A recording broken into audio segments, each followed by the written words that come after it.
Our last lesson, we looked at managing risks, and it was all about gaining information to help us minimise the chance of things going wrong. And of course, we're looking at our campfires. So last time we looked at a couple of words. We looked at the word hazard. Who can tell me what that word means? Yep. Well done.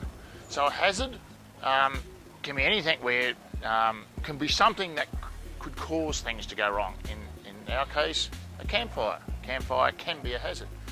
What was the word for risk? What do we mean by risk? Yep. Well done. It's the bad thing that we don't want to happen. Yep. Right. We also looked at. So we listed the risks. These are the things we don't want to happen. Of course, we've got more, but we just looked at these couple here. So we looked at bushfire, burns, scalds, and there were a few others. And then we looked at the factors. We call them danger factors, things that can lead to these risks happening. We brainstorm. This just helps us cover all angles. We're more likely to discover a lot of factors by breaking it up into people, environment, and equipment.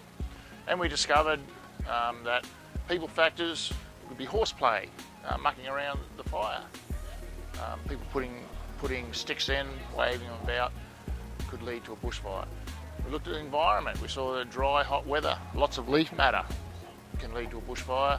And of course, having access to water close by is important. All right, and we looked at burns, and the same thing, horseplay with people, environment, uneven or messy campsite, faulty cooking utensils. So that's what we did in our last lesson. The bit now is think about what are we going to do to minimise or prevent these things from happening. The way we can do this is we break it down bit by bit. So we look at our first risk, which is bushfire. And then we come across and we look at one danger factor at a time. So the first danger factor we had was horseplay or playing with the fire. So we write that down.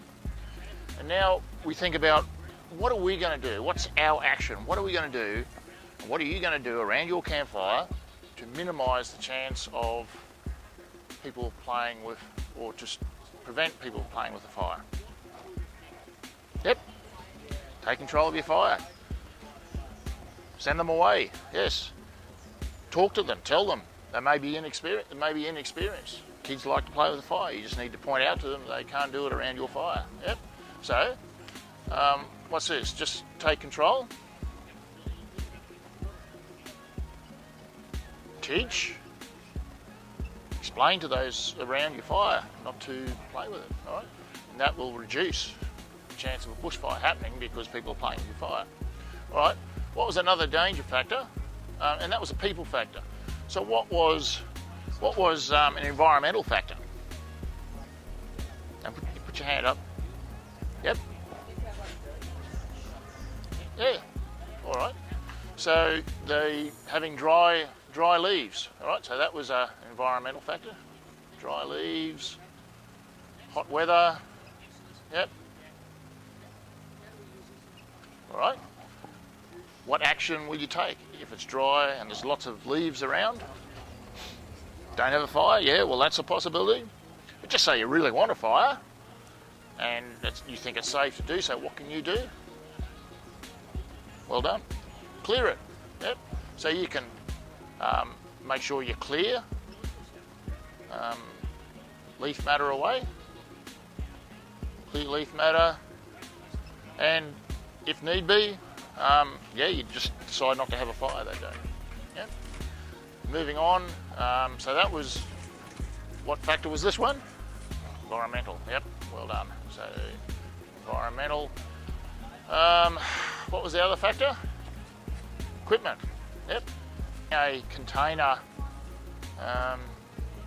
having access to water, or a fire blanket, all right, access to water. So what is an action that you can take that affects this factor? Yep, well done. Yep. So our action is to have access to water, which in this case you need a bucket of water. Yep. So there's a simple procedure.